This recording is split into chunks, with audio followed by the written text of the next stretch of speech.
Good morning. First, I'm going to ask you if at any time during the presentation this morning you cannot hear, please wave your hands. We're fortunate to have a panel of presenters, and you all know how we can tend to hold the mic at different angles, so we'd appreciate you giving us that feedback. This panel this morning are representatives from refugee service organizations in Oregon, and they're going to provide us with an update of the recent refugee arrivals in Oregon, who refugees are, where they come from, the resources they have when they arrive, and how services are delivered to them. These panel members are in the front line of providing services and resources and working with volunteers who assist refugees. We're also going to learn about current refugee needs for goods and services and volunteer assistance, and a little bit of history of refugees in the country and in Oregon.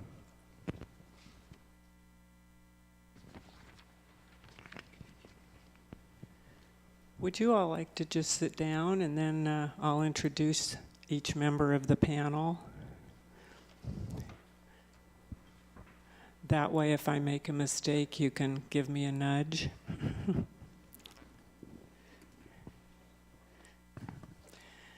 So first, I'd like to introduce Lipanda Bwale. He is a husband, father of 6 children, and in his home country of the Democratic Republic of Congo, he taught management classes, was a prison inspector, and has a Bachelor of Arts degree in Business Administration and Management for the Institute for Business Management in Bukavu, DR Congo, and an AA degree in Education Administration and Management from the Catholic University of Mozambique. Lipanda speaks fluent Swahili, Lingala, French, Portuguese, and English. We are humbled by this information. Lipanda's family made their way to Mozambique and lived there for 16 years. In Mozambique, Lipanda was able to work as a high school French teacher. The family arrived in Salem in October of 2016. Lipanda is currently employed and in management training at Sparrow Furniture. When he arrived in the United States, he was under a refugee visa. Matthew Westerbeck, who is to your left, is a program manager at Catholic Charities of Oregon Refugee and Migration Services. As a program manager at Catholic Charities of Oregon Refugee and Migration Services, Matthew Westerbeck helps lead a team of dedicated staff charged with welcoming our newest neighbors and ensuring that all of our clients are connected to resources, to other service providers, volunteers, and the local community. During this era of transition in refugee resettlement, he's been part of the program's efforts to develop new avenues that allow us to provide more in-depth wraparound services and increased access to resources, from healthcare to English language learning to enterprise and asset development. Matthew has his Bachelor of Arts in Philosophy from the University of Oregon and brings nearly 2 decades of business experience to his role at Catholic Charities. Jenny Barishoff, who is at your far left, is the co-director of Ariana House and the Housing Resource Coordinator with the organization Salem for Refugees. Jenny has been involved in refugee resettlement since 2007, first in Tucson, Arizona, with the International Rescue Committee, then with Catholic Charities of Oregon. As a Catholic Charities program manager, she helped to establish refugee resettlement in Salem beginning in 2015. In 2016, Jenny and her husband launched Ariana House, a ministry that provides transitional housing and well-being support for refugees, asylum seekers, and women coming out of the sex trafficking trade. Jenny is also on the Salem for Refugees Advisory Board. Jenny has a Bachelor of Arts degree from the University of Michigan and in Near Eastern Studies and a master's degree in public health from UCLA, and brings decades of international program development and education experience to her work with refugees. Jenny speaks French and Arabic in addition to English.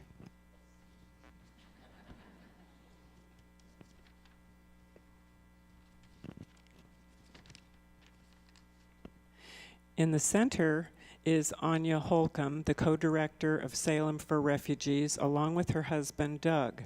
She brings to this role a deep love for other cultures, a passion for justice, and extensive international experience.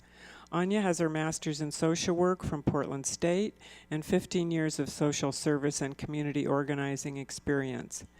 After working for Compassion and Mercy Associates, a relief and development organization in Eastern Europe, the Holcombs were compelled to respond to the global refugee crisis.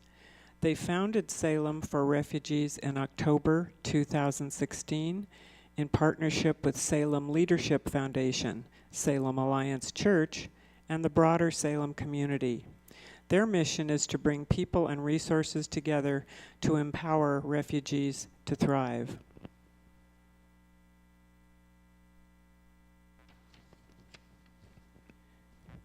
The last person I'll introduce happens to be a longtime friend of mine. Susan Lee Graves is a retired teacher who worked in early childhood and elementary education, as well as teaching at Chemeketa and Western Oregon University. Of continuing interest to her throughout the years was second language learning, cultural competency, and equity issues. The role of mentor team leader for a newly arrived Somali family of 9 was a great opportunity for Susan to continue a lifelong learning experience for her, one that started with a year in South America as an exchange student many years ago. She is currently working with a Somali family of 9 who arrived last June. They will be leaving soon to join extended family in Syracuse, and she will miss them a lot. It has been an adventure. Susan is fluent in Spanish as well as English. So you have a mic? The first person to speak will be Anya, and I will let them run their own show.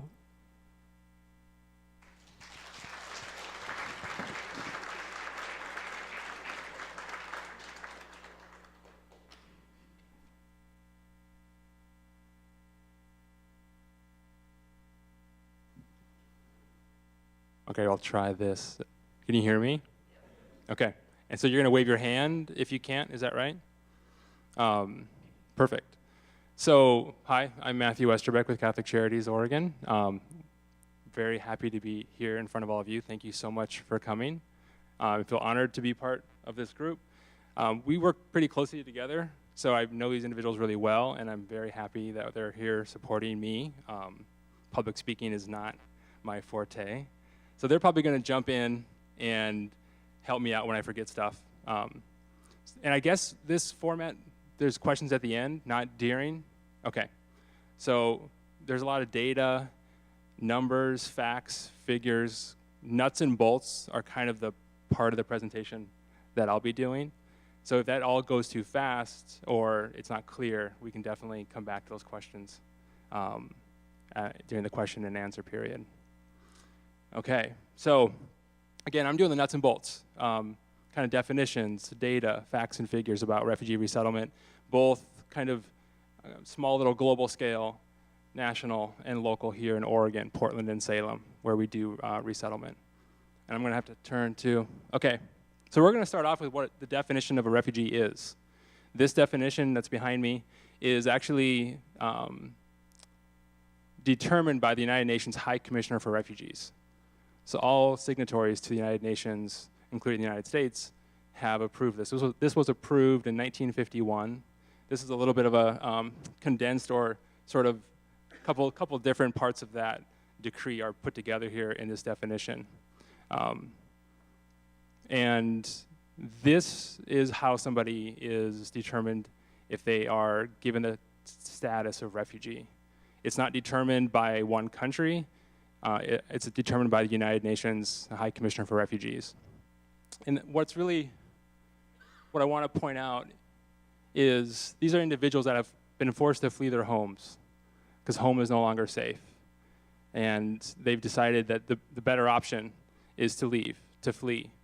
And they have to, in most cases, they have to go to a second country and seek the protection of a government, United Nations, and then in that process, they explain why they left, or they have to prove the well-founded fear. The well-founded fear of persecution for reasons of race, religion, nationality, political opinion, or membership in a particular social group.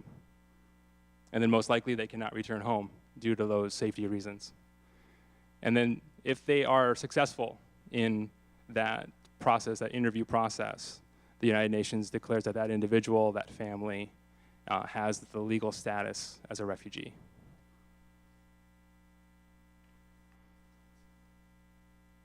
Okay. So before we slide or go to the next slide, we're going to give some numbers about the status or the numbers of people worldwide that are displaced, the number of people that are refugees. I am going to ask somebody to shout out. I think this is a really good way to enter into this information. Does anybody know the number of refugees that are currently in the world? Does anyone venture a number? Raise your hand and I'll kind of point at you. So somebody's saying 3 million, 800,000. Sir? 20 million. So that number is really close to the number of refugees in the world. What's more staggering is the number of displaced people in the world. So at the very top is the number of displaced people. And that's going to mean internally displaced, so they're still in their home country, but they had to flee their home, but also those that have left their country. And that number is 65.6 million people. I know you can't see it on the very bottom of the slide, but this is almost 8 months dated. And this number, this whole graphic comes from the United Nations website. So of that 65.6 million people, 22.5 million do currently have the status of refugee. And then there's a third category of stateless individuals, and that number is 10 million people. And stateless individuals are not recognized in their country of birth as having citizenship.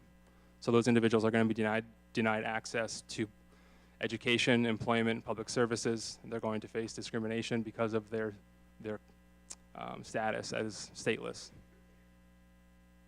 On the bottom, I'm going to start over on the your right side, the top hosting countries. So Turkey and Pakistan, Lebanon, Iran also, they're hosting millions and millions of refugees right now currently. In the middle graphic on the bottom, where are most of the refugees coming from in the world right now? South Sudan at 1.4 million, Afghanistan at 2.5, and then Syria at 5.5. And again, these numbers are well over the better part of a year old. And some other ways to kind of wrap your head around these really staggering numbers. So that 65.6 million displaced people, that's approximately the combined population of California and Texas. Or it's the entire country of Britain, of the United Kingdom, is displaced currently.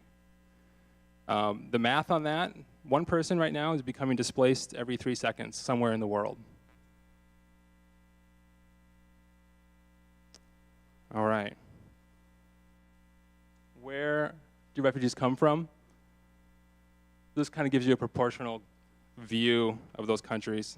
Approximately 70% of refugees are coming from Africa and the Middle East. 55%, again, like we were talking about just in that last slide, are coming from 3 countries, Syria, Afghanistan, and South Sudan. And you'll notice there are a couple countries that have large humanitarian crises happening right now that aren't listed at all. Yemen and Rohingya. Part of the reason for that is the process to become a refugee is a very long one. And those crises are not, it'll take 3 to 4 to 5 years for the United Nations High Commissioner for Refugees to determine how those individuals will be processed, and for that status to be granted if they do decide to process those individuals as refugees. So Yemen, Rohingya are not at all really reflected in these numbers right now. 51% of refugees are school-aged children under the age of 18. So the vast majority are youth. A large percentage of refugees are also women. Men do not make up a large percentage of refugees for the very simple fact that a lot of the men are killed in the battles, the violence that are what are driving people to flee their homes. So that was a real fast, sort of global view of the current refugee and displaced communities, populations, and peoples. If we start looking at what's going on nationally and bring it to that level, well, so what we actually have on this slide are some pictures of airport arrivals. It's one of the things that we really encourage community members here in Oregon to do is to join us at the airport when refugees arrive. I know it's not that close from where we are right now, but you are always welcome. I can help you get some information if you wanted to participate in welcoming refugees when they arrive and join us in that process. It is always a wonderful, wonderful experience. Everybody here at this table, not quite everybody, has been a part of that, but it really is a wonderful part of the work that we get to do. Yeah, those are some of my coworkers, former coworkers, and some clients as well, and volunteers. So on average, the United States has been resettling 65,000 to 70,000 refugees per year. Since 1975, that has totaled over 3 million people. And of course, in this past year, almost to the day, I think it was January 27th, 2017, when what our country does in terms of how we resettle refugees, which refugees we are going to resettle, how many we are going to welcome as a country, that really shifted last year with the first executive order that was signed. I believe it was January 27th, 2017. The reason for that is, well, the number of refugees per year that we welcome, that number is determined by the president. It's called the presidential determination. That is in consultation with the Department of State, other branches of the government, or other departments within the government. That number is then sent to Congress, and Congress decides if they are going to actually fund that number, meaning are they going to provide the dollars for all the programs that refugees are eligible for or are available to them, are they going to fund what that dollar value would look like? The average has been over 80,000 for the last decade plus, if not much more than that. It doesn't mean we always hit that number for refugees that are resettled. It's a ceiling. Some years we get quite close to that. Some years are a lot less. If you think back to 2001, 9/11, there was an immediate pause in resettlement. That's another example of when resettlement took a sharp decline in terms of resettlement numbers of individuals.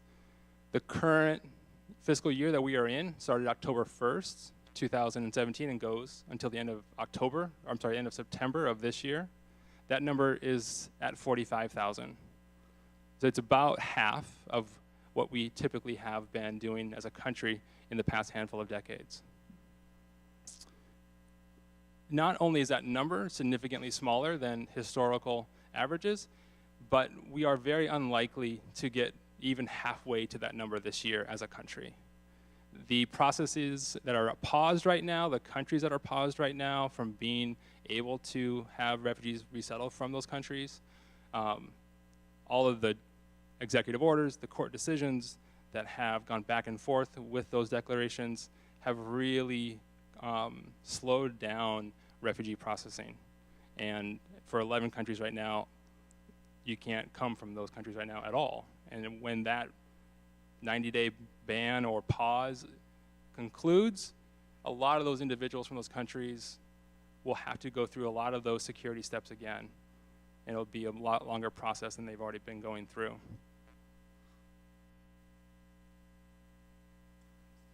Thank you. In 2016,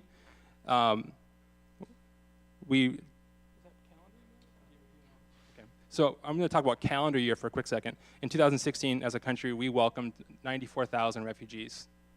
In calendar year 2017, we welcomed 29,000 refugees. And where we are right now, in 2018, it'll probably be around 20,000 individuals. Thank you. All right. Refugee resettlement in Oregon happens with what are called 3 resettlement agencies: Catholic Charities of Oregon, Lutheran Community Services Northwest, and Ecumenical Ministries of Oregon. All 3 of these agencies, of which I work at Catholic Charities, we are an affiliate of one of 9 voluntary agencies across the country. And those agencies are the ones that actually hold the contract with the federal government and Department of State. And those 9 are spread out across the country. 7 of them, or 6 or 7 of them, are faith-based, and the other remaining are non-faith-based. Those 9 voluntary agencies, they actually determine placement. As a program, I or my colleagues, my team, we don't choose who we resettle. We don't choose who we receive. That happens at the national level. And part of that determination is going to be made on what communities are going to be a best fit or a better fit for a family or an individual. Is there already a community established in Portland or in Salem for that nationality? Does that community have resources that make that program stronger in some way? And they want to make sure that that individual or that family is going to be best supported. And so we really, honestly, we will sometimes receive 5 days notice that a family is coming to Portland and part of our program. It's on average 2 to 3 weeks, but it can be as few as 5 days. And then in that short amount of time is when we gotta prepare for their arrival, find housing, and start figuring out how to meet their needs. So a little quick snippet of all of the things that we do as a refugee resettlement agency. You saw the picture for the airport arrivals. That is always what we do. We always welcome families at the airport, and we try to have a group there with us to help in that process, make refugees feel very welcome. In this past year, we have had refugees who have left the airplane, walked out into the airport, and have expressed to us how meaningful that was to have people welcome them, as their fear was they weren't sure if they were wanted here in the United States and in this country, in Oregon and in Portland. The news and the rhetoric that is part of our world right now does absolutely make it back to individuals overseas and into the refugee camps. And so they have expressed to us how impactful it has been to have a group there welcoming them. We also have to find housing. That's one of the main responsibilities we have, is secure, safe housing. And then we will very quickly, the first 30 days is very, very busy. Susan will probably share more about that, and LaPonda. We have to make sure they're connected to public benefits. There's a medical screening that's specific for refugees. There's school enrollment and the immunizations for the children for that. Referrals or enrollment in ESL, employment services. And then I think the most important thing we do is make sure they are connected to community and to volunteers, because those individuals, those organizations that we can partner with are likely going to have a lot longer contact with the families than we will. The federal contracts that we are administering are exceedingly short. The main one is no more than 90 days from arrival. And some of the other ones that we are administering and trying to grow in terms of, or be more wraparound services, they're 6 to 8 months. And 8 months right now is the maximum. And that's actually a contract with the Department of Human Services here in Oregon. And those services are actually only available in the Portland Tri-County area.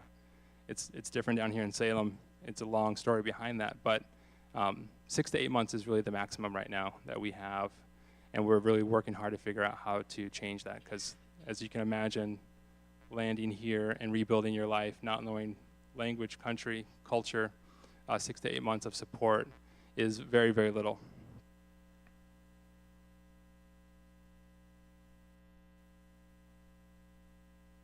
So what's behind me is a snapshot of all of the refugees that arrived in Oregon October 1st through the end of December of last year. So the first quarter of the fiscal year is what's behind me. There's a total of 187 individuals. On that long section on the left, you can see the country of origin. And then on the right, it kind of breaks it down to where they are initially residing in Oregon, which county. There's another one about status, and we can maybe get into that later during the question and answer period about SIVs, asylee. I guess I should make a quick clarification, kind of backing up a little bit between the differences that you might hear about in terms of refugee versus asylum seeker or asylee. Those individuals are really fleeing for the same exact reasons. An individual who has refugee status is seeking protection from outside the country they want to go to. An asylum seeker is seeking those same benefits of protection by being inside that country. But by and large, they are fleeing for the exact same reasons, and the determination of whether or not they receive that status is largely based on those same criteria.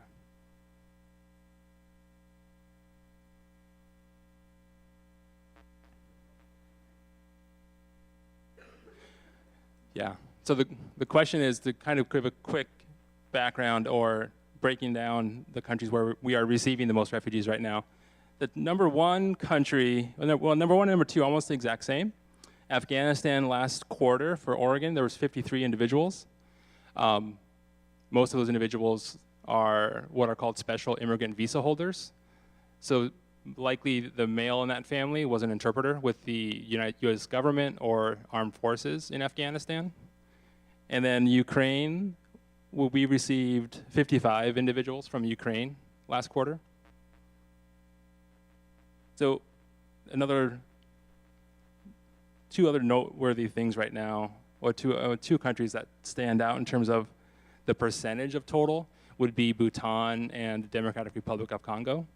And what's that reflective of is the fact that most African countries where refugees are coming from are unable to be resettled right now.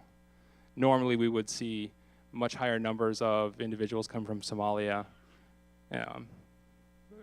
I can tell you right now, we can kind of see into the future for the refugees that we will be receiving as a program. And over a third of those individuals are from Somalia, but absolutely none of them are allowed to travel right now.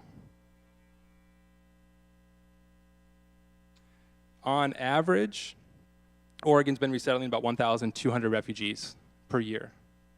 This year, it'll be maybe the best case scenario is going to be 800 individuals. And does anybody have ideas or thoughts, questions about why some of these countries, why people are fleeing some of these countries? I know we don't have a mic out there, but we were hoping to have some feedback and dialogue. Yeah.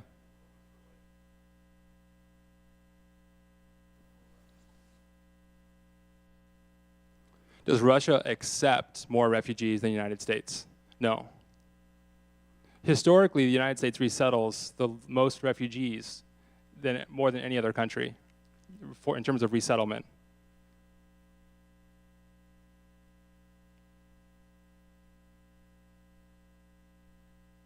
That they do resettlement. That's what you read?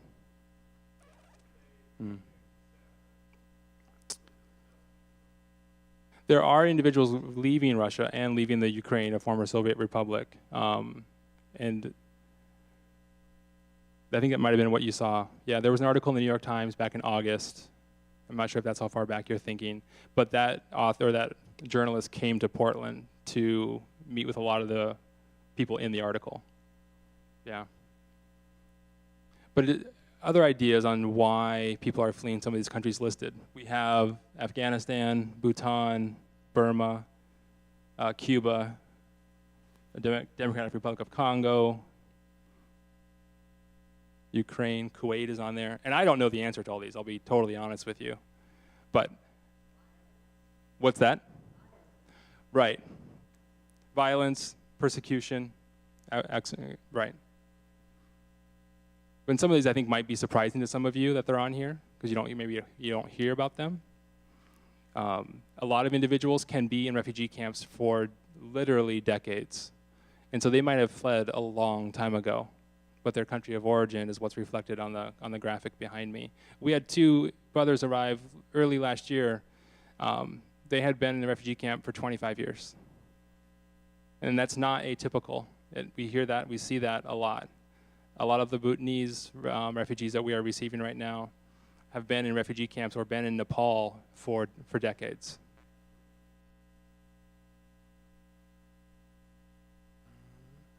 I am done. Thank you.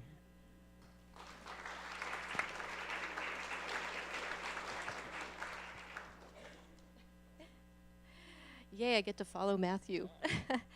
Well, I'm going to be talking a little bit about resettlement in Salem, and I feel like I should have some of you guys up here with me because you were among sort of the pioneers of getting things started here in our community. But I would say that we really started refugee resettlement into April 16th, 2015. Am I right about that, Jinx? When we received our first family from Democratic Republic of Congo. But how all that got started is that I was working in Portland at Catholic Charities, but living here in Salem. And my first position at Catholic Charities was as their housing specialist. And they had decided to go in that direction. They'd never had a housing specialist before because there was great concern about housing prices in Portland. And after being in that position for a few months, we kind of decided that really what we should be doing, which was sort of a radical thought, because refugee resettlement has been basically in Portland or Multnomah County for more than 50 years, maybe 60 years, and never had really been outside that Tri-County area. But we decided that we really should be starting to look at another city. And it was convenient because I worked in Salem to look at Salem, and it was also convenient to look at Salem because Salem is within the area within the area in which services can be provided from the main headquarter office. So, so we began to look at Salem, and we decided to sort of resettle our first family. Does anybody remember who that first family was? There were a lot of articles in the Statesman Journal about them, and I know Jinx remembers. Joel and his family, and they lived here, they got employed, went to school, and we gave them a great start. But as with Susan's case, they had extended family in Tucson, in Texas. So after about a year and a half, they moved to Texas. Unfortunately, we really missed them. So we got that going, and that went well. We had a lot of good community response, a lot of volunteers, and we began sort of working to do resettlement. Then in 2016, January, I think Lee is here, we decided with a couple of people to organize like a town meeting about refugee resettlement in Salem. And we, I think we reserved like one of those small rooms at the library. We thought maybe we'd get 40 people. And then I started getting emails from people in Corvallis and Eugene and outside of Salem, like interested in coming. So we thought, well, we better maybe look at a bigger space. And so we reserved, and sorry, I don't know how to pronounce it, Luke's Auditorium. I've just been in Salem for 7 years, so sorry. And really 350 people showed up. And we knew right then that Salem was the right place. We had 300 people show up to listen, and then more than 300 people sign up to volunteer. And that was just a confirmation that this was the place to do refugee resettlement, to move out of the Tri-County area. And so with a lot of really good support from Catholic Charities, we started to do that. And so since that time, we have resettled 170 individuals coming from the countries you see up there, but from Afghanistan, from Iran, from Democratic Republic of Congo, from Somalia, from Central African Republic, from Ivory Coast, from Iraq, from Syria, the big countries I forget, from Iraq and from Syria. And many of them, due to this amazing sort of grassroots community involvement and support, have really thrived here. And we're going to be talking about that a little bit more. And we're expecting, we really hope, we've gotten sort of assurances as much as Lutheran Community Services Northwest, who have now joined the effort, and Catholic Charities can assure us that we're really hoping to be able to receive 100 more individuals in this coming year. We have resettled 12 people since the fiscal year began. We're hoping for another 88. Thank you. See, I'm not good at math. So that's kind of the long and short of it for Salem, and we'll have plenty of time for questions in a little bit as well. Now, Anya is going to talk a little bit more about who refugees are. Great. Thank you, Jenny. So that hopefully gave you a snapshot, big picture of global refugee crisis, and then narrowing down to where we're at here in Salem as of the past couple years with resettlement beginning here. But we wanted to talk a little bit about who are refugees. These are the facts and figures, but who are these folks, our new neighbors, as we like to refer to them? This is a complex question. Just like any of us, these are people with their own personalities, their own individual stories, but there are some common experiences that most refugees share, and also some vast differences in the refugee experience, depending on a number of different factors. So I just want to kind of highlight a few of those for us, some of those commonalities and some of those differences as we think about this question of who are refugees. So some of the common experiences that a lot of our new neighbors share, one is that these are folks who did not want to leave their homes. They were forced to leave their homes due to fear for their own personal safety. So these aren't people who were just thinking of coming up with a way to get out of their country, but these are people who were forced to leave. Many of them, I've done some work in refugee camps overseas. Many of them came from places where them and their families had lived in their homes for generations. They had jobs just like we do. They raised their children in their communities. They went to school. And so this wasn't something that they were looking for a way out, but they were forced to leave. Another common experience is that these are folks who have experienced significant suffering and trauma. There are the initial traumatic events that force them to leave their country in the first place, often war, being persecuted. There's folks we have here in Salem who've seen loved ones killed right in front of them. So experiences that are very difficult to even imagine. Having your home destroyed, having to go on very perilous journeys with young children where you're outside for days, camping out under trees, crossing large bodies of water. These are traumatic experiences. And then there's the trauma of the refugee camp or of the unstable living situation, often for a very long period of time. And so there's a trauma connected with that.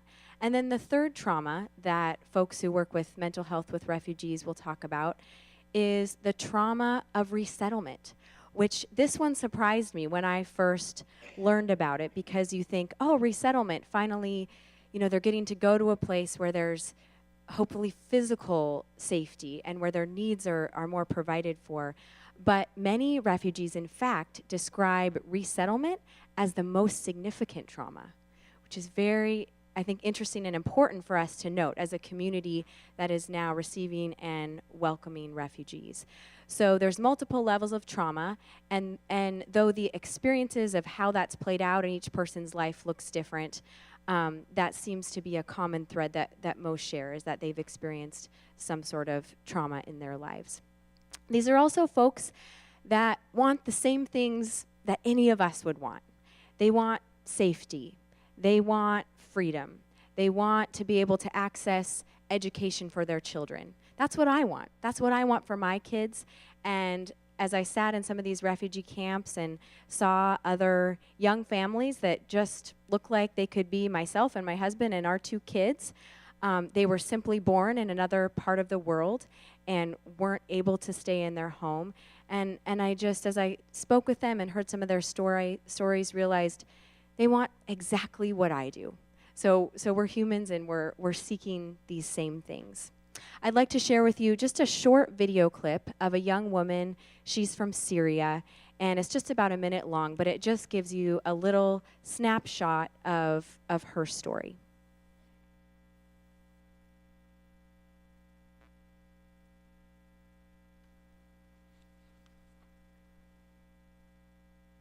اسمي مروة عجلوني، عمري 21 سنة. أنا من سوريا. آخر ليلة قضيناها بسوريا كانت بأول النهار ما كان في شي، بس فجأة على الساعة 3 تقريبا بلش القصف. طلعنا لقينا العالم كلياتها حاملة غراضها ورايحة مشي، وأخذنا غرضين، يعني ما أخذنا شي كتير. المهم مشان نهرب يعني قبل ما يبلش القصف، يعني بلش بعد ما رحنا بلش القصف. ورفيقه لأخي دق قال له انه شو اسمه رفيقه الثاني على الساعة 10 هن ما طلعوا دغري، تأخروا. طلعوا على الساعة 10 كان شغال القصف، اجت قذيفة عليهم على سيارتهم وماتوا. يعني كانوا 7 هن والأولاد وكلهم.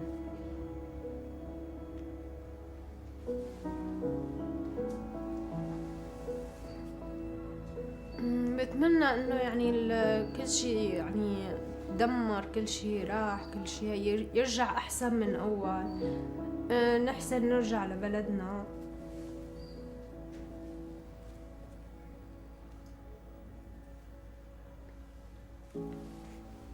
انه ما تطول هالشغلة.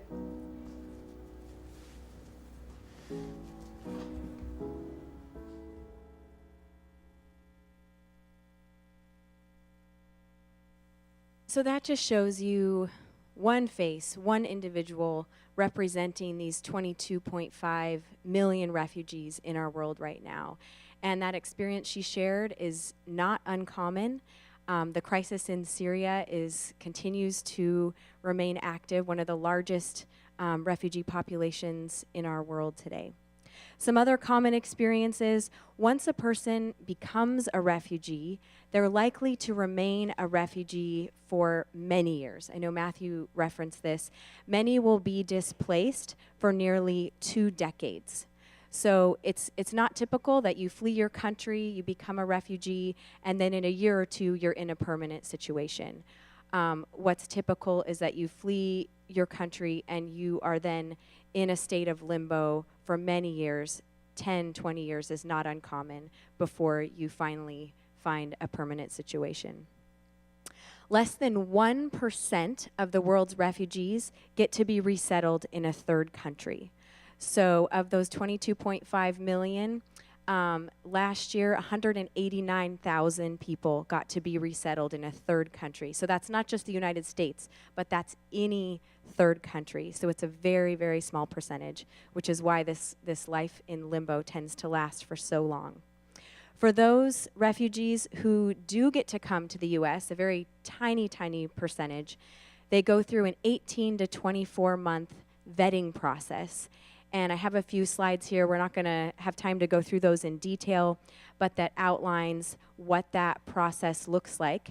And this is after many years of displacement that they even begin this process. They are vetted by 4 different U.S. security agencies, every kind of background check that you could imagine. We've had friends here describe the process to us, multiple interviews by different people. If you get one part of your story wrong, then you're done, because there's so many more people waiting. So a very intense screening. They're the highest vetted form of traveler of any category of traveler that comes in to the United States. And you can look that up on the Actually, I don't know if it's there anymore. That was from the U.S. government website. So those are some common experiences. Some key differences in the refugee experience. One, and I think this is surprising to many people, is that 2.6 million refugees of the 22.5 million in the world live in refugee camps. That means the rest of them, nearly 20 million refugees, are living in informal dwellings or urban areas. So depending on the route they go when they flee their country, what country they end up in, can bring access to very different types of resources, very different types of living situations, and access to different kinds of help. So only 2.6 million are actually living in refugee camps. There's also a huge variety of education levels that folks come with.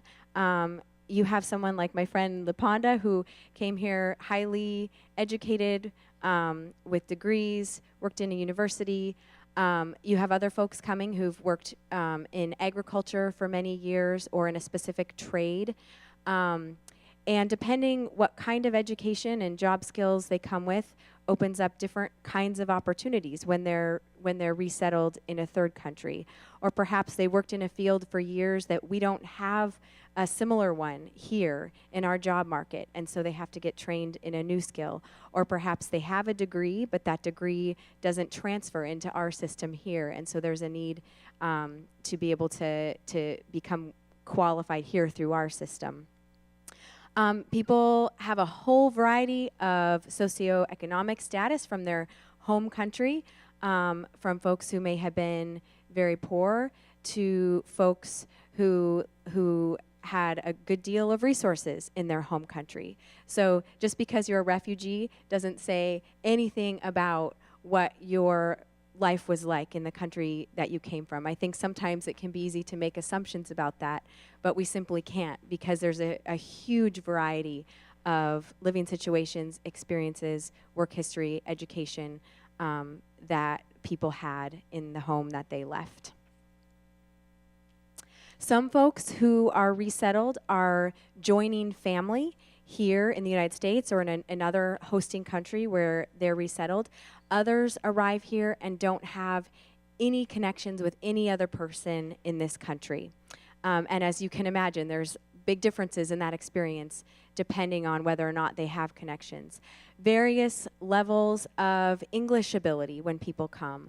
Some come from refugee camp experiences where they were given English classes, and so they arrive here with a pretty high level of English. Others come and they only are able to speak a few words of English when they first get here, which again, that affects their, how much time they need to spend on English classes and the types of jobs that they're going to be able to get initially.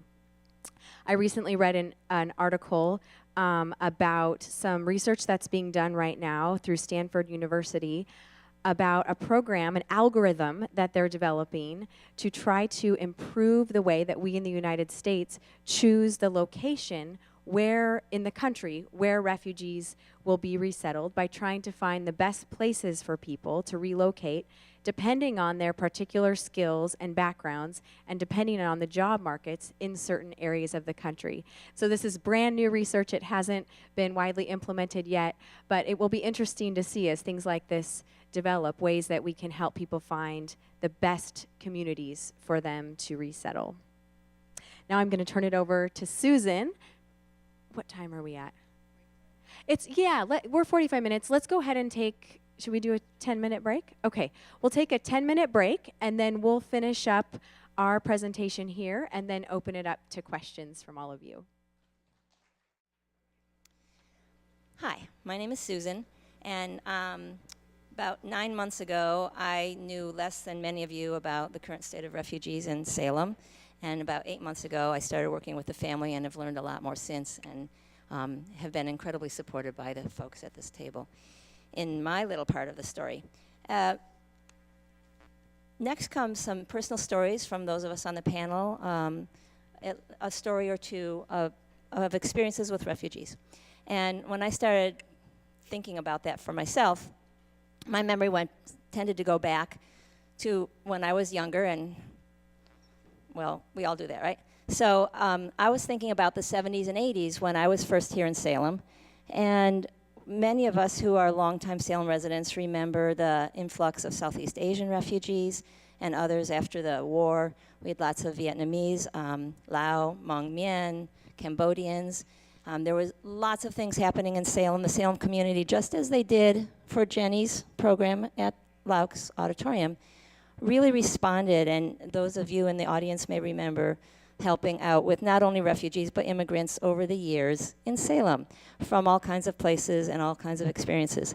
At that time, I really didn't understand the difference between refugees and immigrants very well. My friend Kay and other friends of mine worked at Shemekidah and did understand that, and the rest of us were just kind of buying all that cool Hmong textiles, remember those, and some other things. But it was different, and Kay shared with me a little bit of data just to remember and be aware of how things change.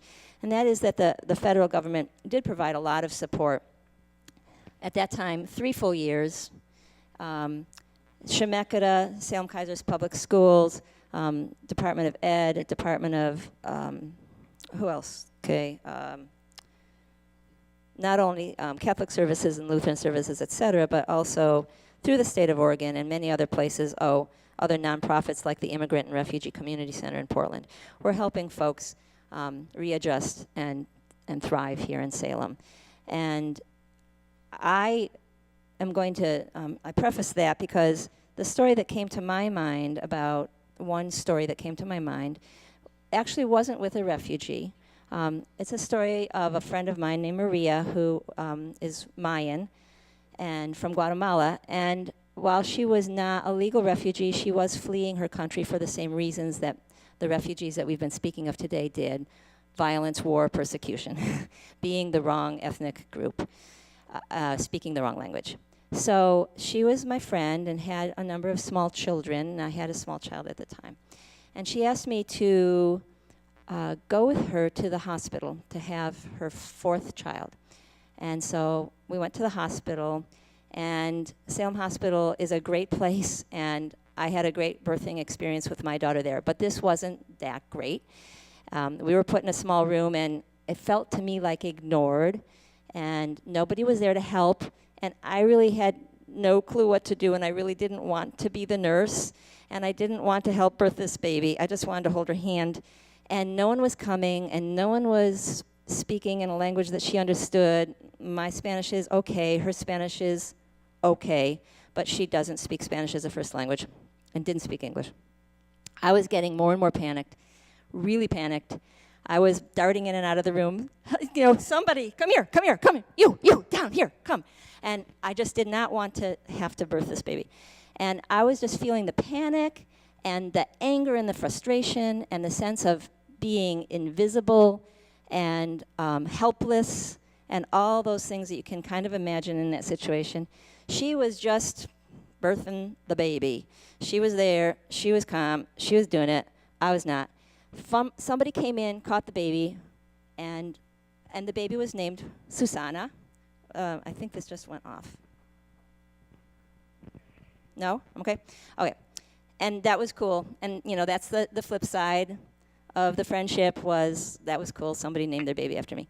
But what I remember from that story is how ungracious, uncool, incompetent, totally disorganized, not collected I was. And now I watch people who are refugees or in a situation like being a refugee, and I just am humbled by their attitudes, by their abilities, by their sense of, okay, I'm just going to be here and birth this baby, or find this job, or learn this language, or take care of these children, or whatever it is I'm going to do.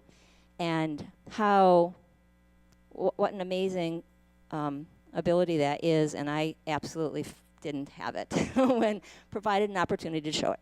So that is my little personal recollection, and I think we'll share others. Thank you. I I say thank you for all of you. And that one who everybody here was going to define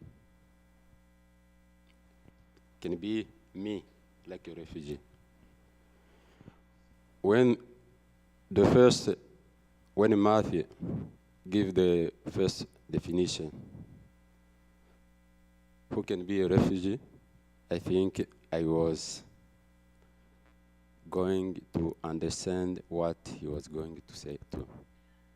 And in this definition, you can meet the word forced to live. And two words very, very difficult and strong for someone in this room. If you are living in Salem, for example, and someone come to your house and said, you can live, it is very, very crazy, and someone, first, you must begin to cry, and second, you must live without nothing. And the refugee is the same. That I can say, for everything that Matthew, Anya, Jenny, and Susan were going also to explain, is very, very true when we can say or when we can speak about a refugee. Yeah, from 1996, the war began in Democratic Republic of Congo. And then many, many families lost members of their families. For example, me here, my mommy died in the same war in 1996 without daddy, and I lost also my mommy. It is very, very, very complicated for me. And I began now to decide to go away, to leave the country, because any place when you are working was going to meet only problems, and problems. And I decided with my wife to decide to leave from my province, my city, to Mozambique. And in this time, I had only one child. 3 persons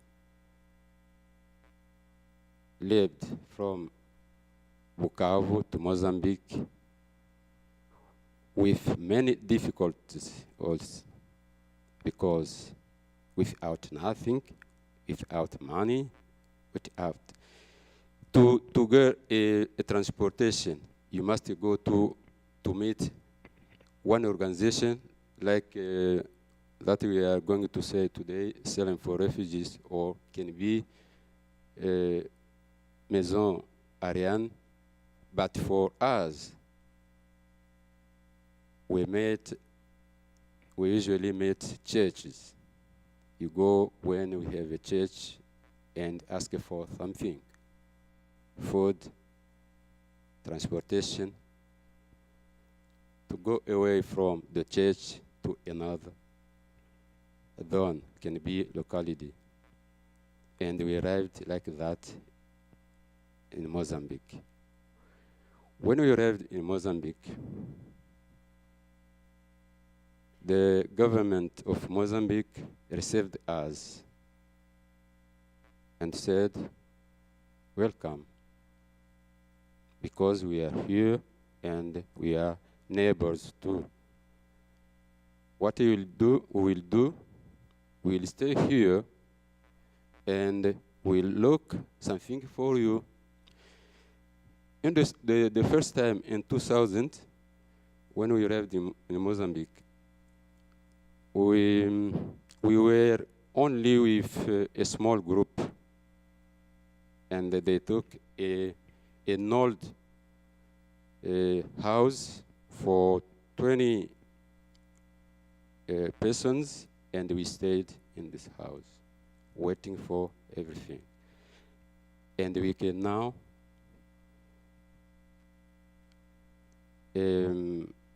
think about that. When we arrived, nothing, no blanket, nothing of food. You are like that only, and pray your God. And we stayed. After one day, in the same day, they came with some food, and they said, tomorrow we'll return to talk with you and see what we can do. Because it was only the first time for Mozambique to receive refugees. It was very, very complicated. So the chance was because we met Catholic Church, and with them they have experience when we can say a refugee, and they helped us to get some food, to do something. After 1 month, the government returned and began to organize something, like papers, like blankets and other things. Agency, like the agency for Mafi, was very, very far from Mozambique because the agency is in South Africa, very, very far. We stayed in Maputo, and then they began to organize everything for us, and we began with a new life.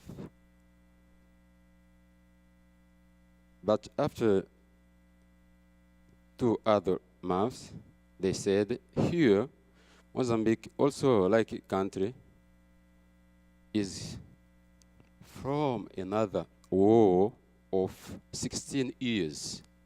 And here, we have also many problems with our people, from education and another sector of the life. And they said, if you can meet someone with you who studied and has a certificate, can come and see if he can get an equivalence and begin to work with us. And they said, okay, no problem, we can see. We begin now, each of us, someone who had a certificate. Okay, and then they begin now to say, you will help us to teach French, and you from today will not live in the center, you will go to live with your family in the city and begin with a new life. The simple kind of life that we can give you a simple chance is to work, because a family without work, a job, it is very, very difficult. We can give you food, we can give you everything. We can get some volunteers also to come with many things, but it is not enough. And we begin now, because I had my certificate, I began now to teach French. And then, after 3 months, 8 months, I changed French to business management, because in Congo, I studied in French business management. When I arrived in Mozambique, I was forced also to do everything and learn in Portuguese and begin to teach business management in Portuguese. Some rooms in the same school, you are going to teach French, and other rooms, you go to teach business management. And I began now to feel and think about the beginning of the new life. From there, the number of refugees are going also to be higher. And then they said, you must begin also to help us with some advices, because you are from the same country, and them are from also the same country. You know the behavior, why they live or no. And then we began now to work with the government of Mozambique to give some advice to our colleagues, refugees, to stay very, very quiet and begin also the new life. Mozambique is a good country to receive refugees, because when we are in Mozambique like a refugee, I can say, you have a right to do a small business, to work if it is possible. If you started, if you didn't study, you can begin to do a small business and begin with a new life. It means in Mozambique, a refugee is free. I can say like here in the USA, but in Mozambique, we can say Mozambique. In the second country, a refugee cannot be very, very free like a third country. Matthew said that the process of the refugee is very, very long. You begin from your country for the second country. And from the second country, now the third country can ask for a family. But US country, when it began to ask for a family, immigration service must come 3 or 4 times for the same process. It is the reason for it. My process began from 2005, and I arrived here in 2016.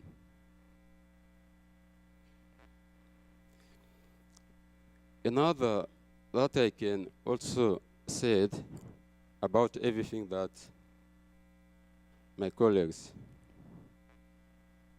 chiefs also spoke, I can say that when we arrived here in USA country, from Africa to USA, we haven't a war. No war. It means if you can see a refugee in Oregon State, you must see and know that this one came because our government said to come. When I was in Mozambique, I hadn't an idea to think about US country. saw the process when UNHCR service sent the process. The government of a USA country said this family must come and live in our country, not me. And I said, thank you, God. And now, from this day, the immigration came 2 times, 3 times. So you can see from 2005 until to 2016, very long process. The experience that I can have like a refugee is to say first, thank you for you. Salem for refugees, Catholic churches, Enzo Ariane, volunteers, and others, friends, helped and continue to help us like refugees. And in other words, I can say the difference between refugee and immigrant that gave mafia is very, very important here, because for my observation, I usually see like some people here in Salem didn't understand who can be a refugee. The refugee came here to do what? Someone, because when we are looking for some work, some companies doesn't understand, and we can also said some service of administrations didn't understand what can be a refugee. And from today, with this kind of panel, we can say it is very, very important to begin also to give some information for this community of Salem, and to see if we can also have good neighbors. We came here not to return, we came here to stay forever. The process of every refugee is in Washington, D.C. federal government. Like said Mafia, every number of refugees that must come here, a decision comes from the Congress. Understand that it is very, very important. And when we can meet us, you must know that he's a new one, but he comes here to live with us. And we can also understand something when we said a refugee, not to compare with him, because he's going also to begin with a new life. First, new country. Second, new language. And that I said, new life. You can, if it is possible, to explain, to help him for something. And I said in the beginning, thank you for you, because when I arrived here in Salem in 2016, until today, I didn't have any problem with someone of this community. And I said, this community of Salem is a peaceful And this one can be good to continue like that. We are a people, American people in the world, is the first country, first USA country, is the first country in the world to receive more refugees. I think you know that in the world. US country is the first country to help refugees in the world. To make also peace in the world. I think Matthew and Anya can have also the number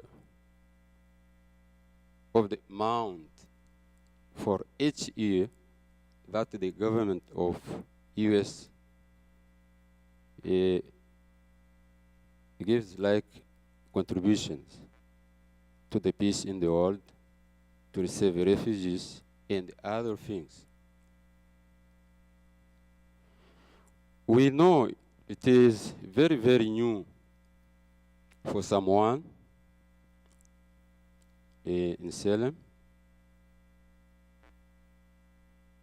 to see or to meet a refugee. But some others, old one, who traveled, know very, very well this one that we can say, we can call refugee.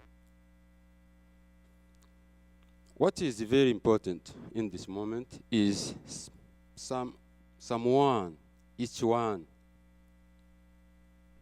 of you with more experiences to help the younger and more youngers who didn't know who can be a refugee, who didn't know another color, who didn't know or meet another color like my race here. And I was reading in a new paper yesterday. It said, U.S. country was a good country in the world and must continue a good one and a first one in the world. And from Africa, so we know that. For the world, we know that this country is the big one and the first one to receive, to help politics and everything to the first country in the world. The information that we can have also shows us that a refugee is not like you see a tree and said, this one does it know nothing. Attention. Because he stayed many years in a complicated situation, can be politics, can be of tradition, like the definition said, and other problems in his life. So we must wait for him and show him what he must do, what he cannot do, this one. Because like said Anya, we have two kinds of refugees. The first one come from the camp. Another one for the city. For example, for me, I stayed in the camp. It was, I think, 1 month only for organizations of purpose. And from 2005 to 2016, I lived in the city with my family. and experience that we have, you must first ask. This group here knows very, very good. When a refugee came here, the first question, Matthew know very good that this one come from the camp and this one come from the city. And from that, he begins to do everything. This one know this one no. This one know this one can do this one will do this, because not this like that. Because he's not very good that he arrived here to stay, not to return. And to avoid sometimes to repeat everything that they said, you can say we have the 1951 convention. Said we have in the old the 1951 convention. If you want to learn more about refugee, you can read this one. U.S. country signed also this convention. Thank you very much. Thank you for.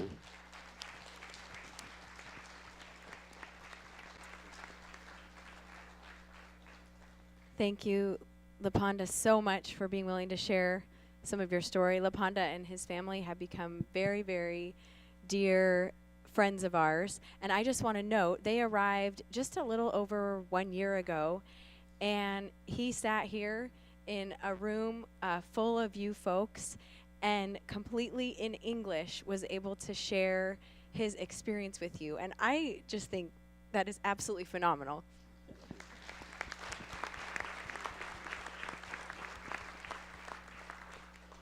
He and his family and their children are an amazing gift to our community here in Salem, as are all of our new neighbors that have come here. They bring so much, and you got to hear some of that as you heard Lapanda speak.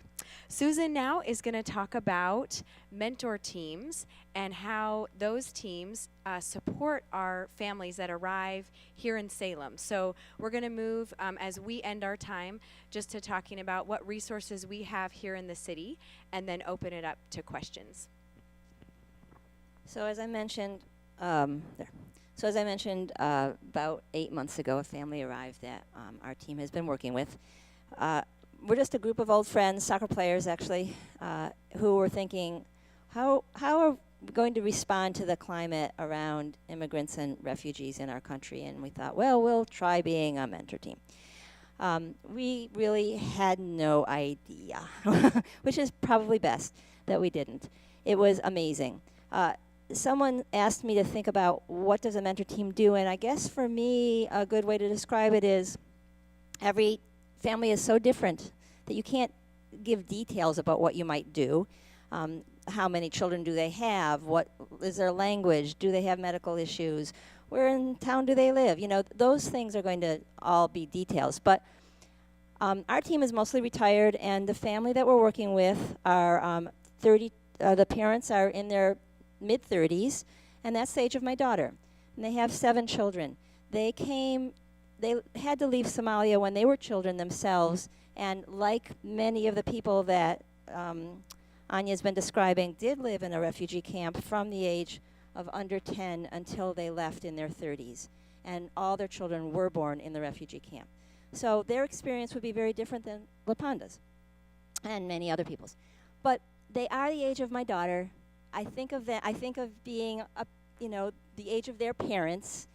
And I think to myself, if my daughter and her family had to leave, not by choice, but by necessity, and go to a place where it was utterly, utterly different, and they had to take care of my grandson, and they had to fight against bureaucracy and poverty and whatever, PTSD, all the things that they might be carrying along with them besides language, job, safety, security, all that, I would hope that wherever they landed, that someone would help them. however they might need help. And that's kind of what mentor teams do. Just kind of figure out, how can you help? How can you walk alongside, be a friend, and try to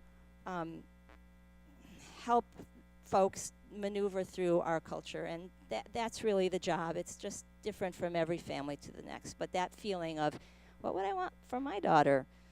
That's what I have tried to do. So we've had a fantastic time. Our family didn't have running water or electricity where they lived in the camp, so everything was really new. Living in a house in Salem was really, really new. I had not really understood what it's like to be poor. I have friends who are poor, but I haven't been in their shoes. I haven't had to do the paperwork for them. I haven't had to go and re-go and go back and try to figure it out and go through all the hoops that you have to go through. That was incredibly eye-opening to me, just what it's like to have that additional challenge in your life. Just maneuvering through the medical system in our country is really eye-opening. English for the kids, activities in the summer for them, transportation to everywhere, learning how to ride the bus. Our team would think of every excuse they could to not take somebody on the bus. Matthew's going, take them on the bus. They need to learn how to take the bus. Jenny's going, they have to be self-sufficient. My team is saying, but I don't have time today to take the bus. But that would be two bus stops and a long walk. But I'm like, no, you have to learn to take the bus, team. And so my husband, who used to serve on the Salem Kaiser Transit Board, would take our team members on the bus, and everybody would, text and email and call. What do I do when I get here? Everybody finally learned to take the bus, and our family are pros at the bus. But it's things that you wouldn't even think about like that. It's just easier to drive. Yeah, it is, but it's not when they need to get someplace on their own and you're not there to drive. So it's been really interesting, tricky, challenging. I can't even describe the emotions that we've been through. The family is leaving. They have extended family in Syracuse. We're really happy for them. I think it's going to be great for them to have that kind of support. We will miss them a lot.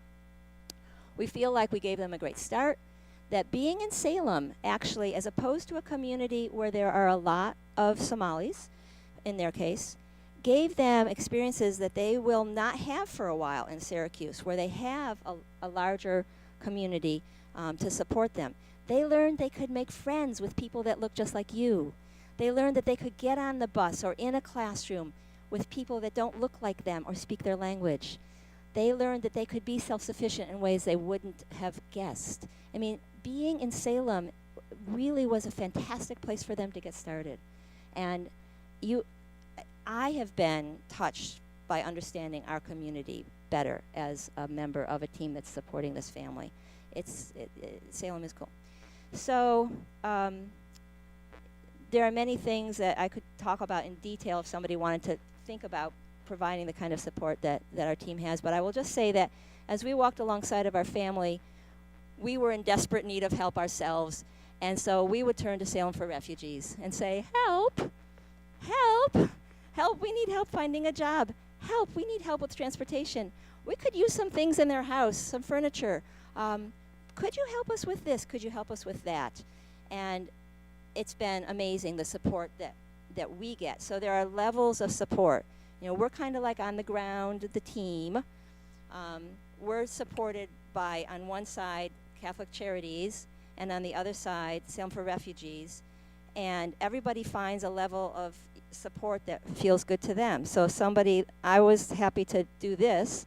Somebody else is happy, Dina, to go and teach English week after week after week in this fabulous little English class that the dad and our family just loved so much.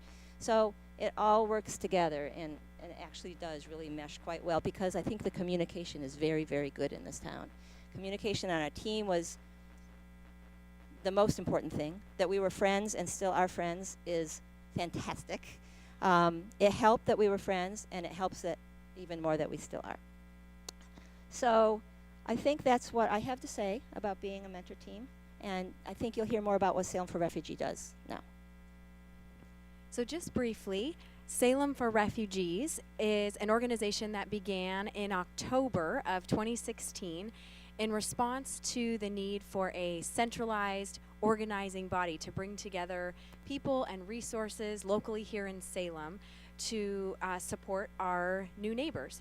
As we mentioned, resettlement was new here. We hadn't had active resettlement for the past 30 years or so. And so we had a lot of infrastructure to develop here that already has had years to come into place in a place like Portland. Our mission as Salem for Refugees is to bring people and resources together to empower refugees to thrive in our city. And we are a network. So we're a network of 2 refugee resettlement agencies, Catholic Charities and Lutheran Community Services, over 35 different faith communities in Salem, multiple businesses, nonprofits, government organizations, and community members. And our vision is to see all refugees, all our new neighbors in Salem, as valued, as thriving, and as contributing members of our community. And it's been a pretty incredible thing to see the vast support of the Salem community. We have meetings on the first Monday of every month that I would love to invite any and all of you to join us for. They're held on the first Monday of the month from 12 o'clock to 1:30 p.m. over at Salem Alliance Church. And this is a chance for all of us to stay educated on what's happening with refugee resettlement in our country and in Salem, go through some various training topics. And then we spend the second half of our meeting breaking up into what we call resource teams that develop and provide resources for refugees in key areas. So there's teams focusing on employment, English, education, healthcare, housing, meals, transportation, legal support, technology services, and interpretive services. And so these are made up of folks, some of you here in this room, who either have expertise or experience in one of those areas or connections, or simply are interested in that area and how we can develop that resource for our new neighbors in our city. Salem for Refugees also provides household items and furniture and food to help set up homes for new families when they first arrive.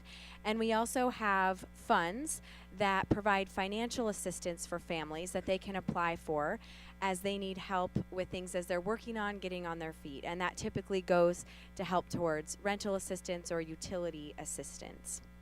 We also, as Sue was talking about mentor teams, we work with the resettlement agencies to recruit and train and support mentor teams, which are absolutely essential for every new family, to have a team that walks alongside them as friends and as guides through their resettlement journey. And we provide, as Susan mentioned, support for those teams through ongoing trainings. There's a monthly volunteer potluck, and through connecting our teams with the resources throughout the Salem community. We've seen really incredible friendships and relationships develop out of these teams that hopefully will last for years to come. And then Jenny is going to close us up by talking about a little bit more about the partnerships around Salem with resources. Thank you, Anya. Is this on still? You guys? Okay. It seems quiet. All right, as long as you can hear me. Anya's talked about the resource teams, and I'll briefly describe what they do. So Employment Services helps Catholic Charities and Lutheran Community Services by providing job coaches. Here it's coming on now.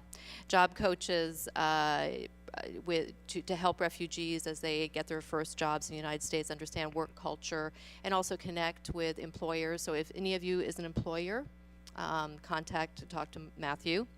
And then the English, we've got several different ESL classes through Mid-Valley Literacy Center, Broadway Life Center, and then people who tutor on their own in homes. That's something else if you're interested in, contact us. Education helps with tutoring kids after school, and we've got a great partnership with the school district. Healthcare provides healthcare navigators for each of the mentor teams to help the mentor teams navigate the healthcare system, which is quite difficult. They're actually experts in our healthcare system. And they've also set up the refugee health screening through West Salem Clinic, which has been awesome. Housing, that's my team. We have a welcome home team that helps set up the apartments for families before they arrive. And we help the agencies secure the housing for the families as well.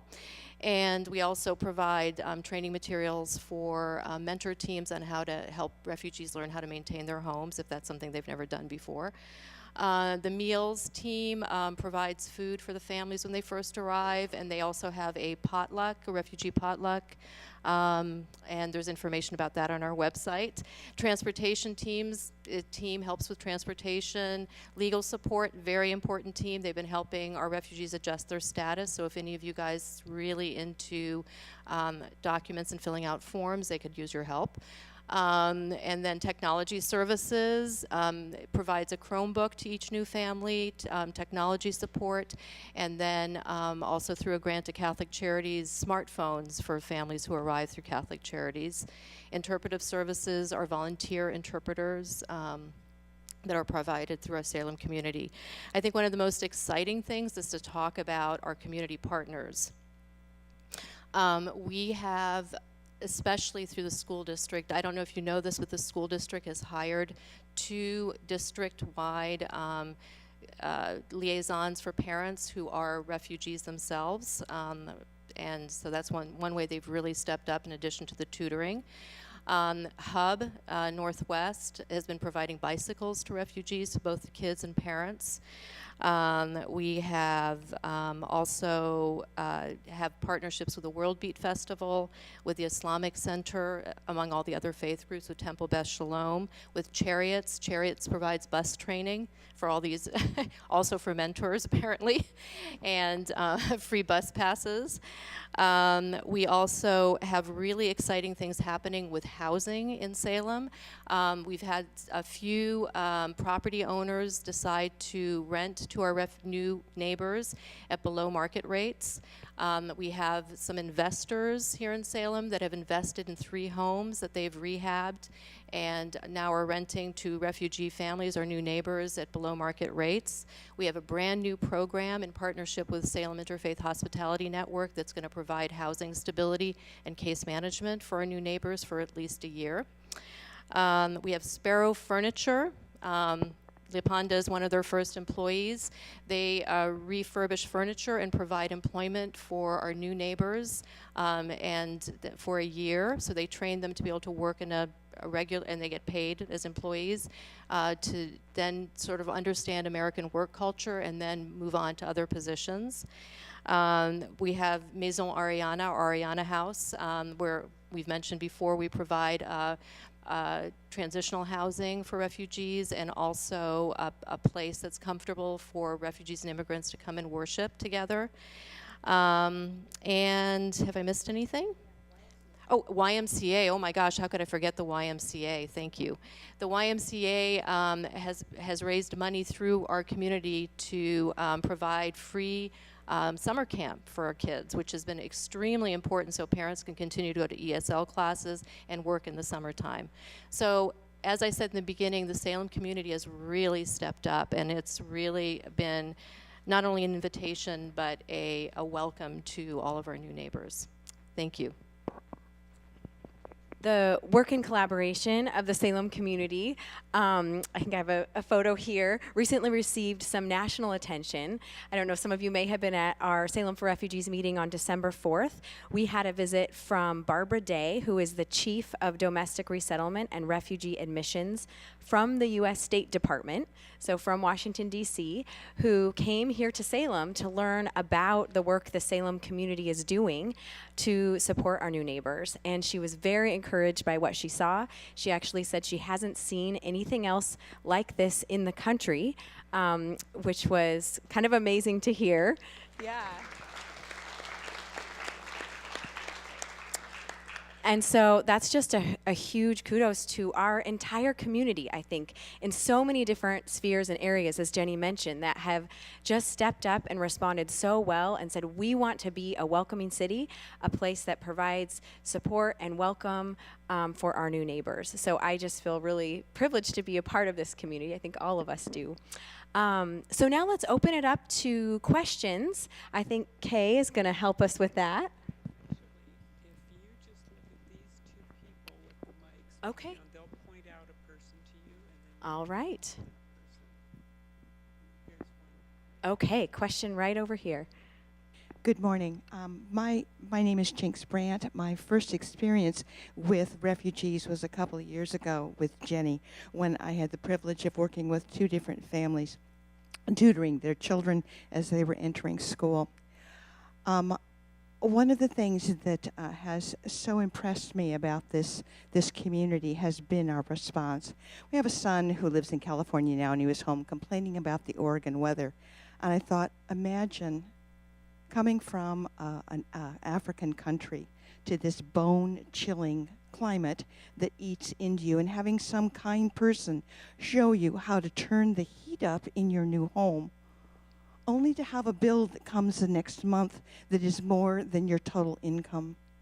We simply don't understand what it's like to be in those shoes, and yet I am so proud to be a part of this community that is imaginative and tries to understand and is also deeply compassionate. Salem is a city of peace, and I'm so proud to be a part of it.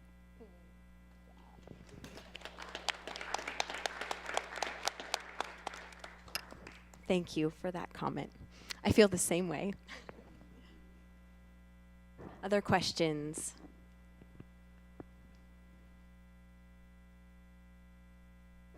Right down here.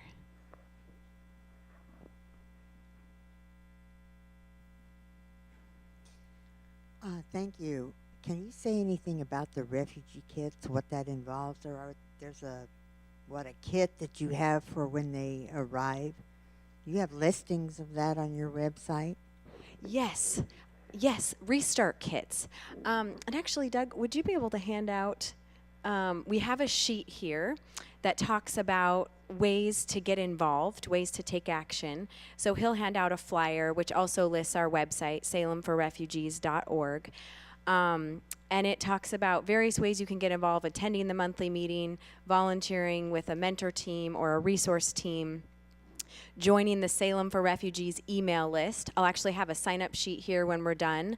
If anybody's interested in receiving updates about upcoming meetings and other ways to get involved in the city. And then collecting restart kits is on there. And these are kits that folks put together for different areas of the home. So there's bathroom kits, bedroom kits, personal care kits. We ask for new items because we really want to honor our families with that. And ask you to put them in a plastic tub. And then we store those, and when new families arrive, we're able to quickly and easily set up home with everything that they need to get started. And so that's a great way to get involved with even a group of friends, a small group you're part of, a group of coworkers, put together a kit. And those go a long way in supporting our families. And then the last way to get involved is by donating financially. We have a fund with Salem for Refugees where we're able to provide financial support through an assistance request process that our refugee families can access. Thanks for that question. Other questions? We have a couple right over here. The microphone, I saw hand right here. Right there, okay. Well, I'm Henrietta. I guess, first of all, this isn't a question. It's more you're giving an awful lot of credit to the Salem community, but I don't think the Salem community would have stepped up if you individuals sitting up there hadn't organized it. I have to say, I came to your Monday lunch meeting and I was simply in awe of your organization. My husband and I helped resettle a family down in California 18 years ago through Catholic Charities, and we were it. We were the hospitality, we were the housing, we were the resource, we were everything, and we didn't know what we were doing. But we had a mother with 2 teenage children from Bosnia. And I have to say, it turned into a wonderful experience. The mother was educated, had been an accountant, came to the United States, knew no English. Her 2 teenagers knew a little, and of course they went into the school system. But she started out as a bagger at Whole Foods, did that for years before they were convinced that she could at least be a cashier because she was very good with numbers. So then she was a cashier for part-time and bagger for part-time. And then she kept showing that she was very good with numbers, so they finally let her be part-time accountant, but mostly cashier. And now within the last 5 years, she's the main chief accountant at that good food store, and has done very well. And both of her children are now married and are starting families, and both went through college on Pell Grants, and so it was a real success story, and we are still very good friends. So I think, though, that you need to take credit yourselves, and we should give you credit for you having started this program here in Salem. Without you, we wouldn't have it. So thank you very much.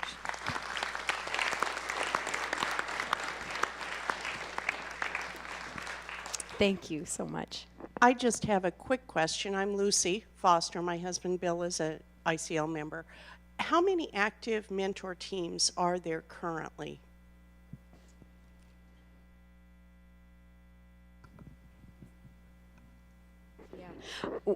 Around 12 active mentor teams. I saw some other hands. I'm Barbara, and I'm so happy to see this program is in place. I worked at the YWCA for many years when we had a program which we had case managers for Hmong, Spanish speakers and Russian speakers, and it would have been great to have had this network going at that time. So thank you so much. Thank you.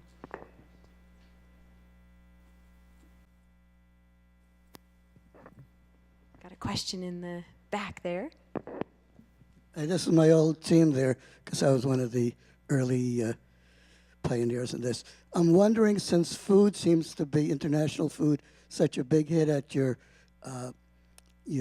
monthly things, could we explore the possibility of putting together a cookbook for revenue enhancing things for the refugee program, and have the different refugee families contribute recipes from their homelands and make it into a going operation? Food for thought, literally. Yeah, I love that idea. We have some amazing cooks represented among our new neighbors, including LaPonda's wife.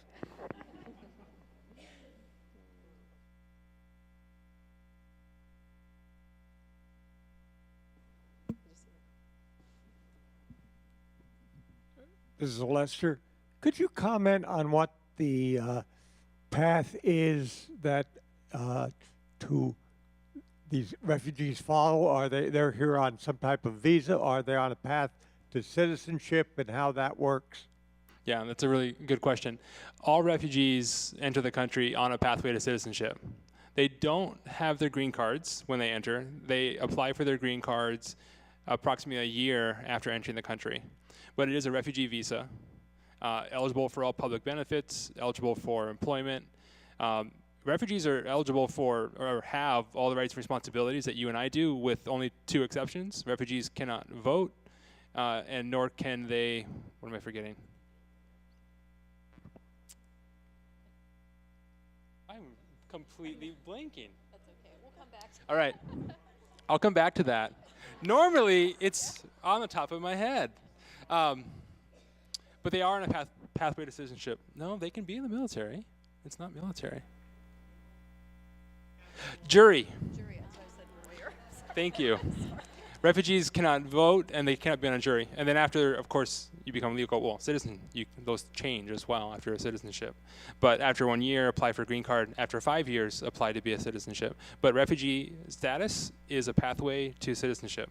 All the rights, responsibilities, all the public benefits that you and I can enjoy or have access to. Great question.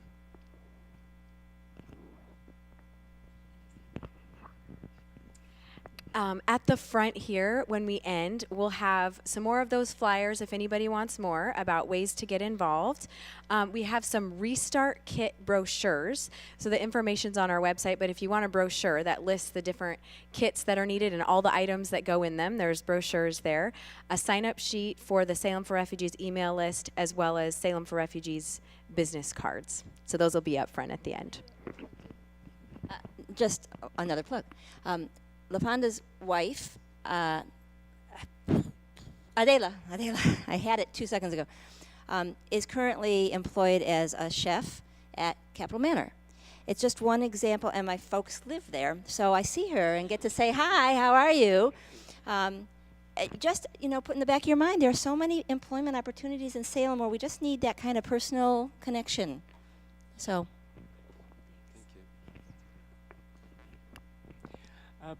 Before we end, I'd just like to thank all the panel members and thank the audience, and I think Henrietta put it very well. Without your intention and patience and communication, we wouldn't rise to the occasion.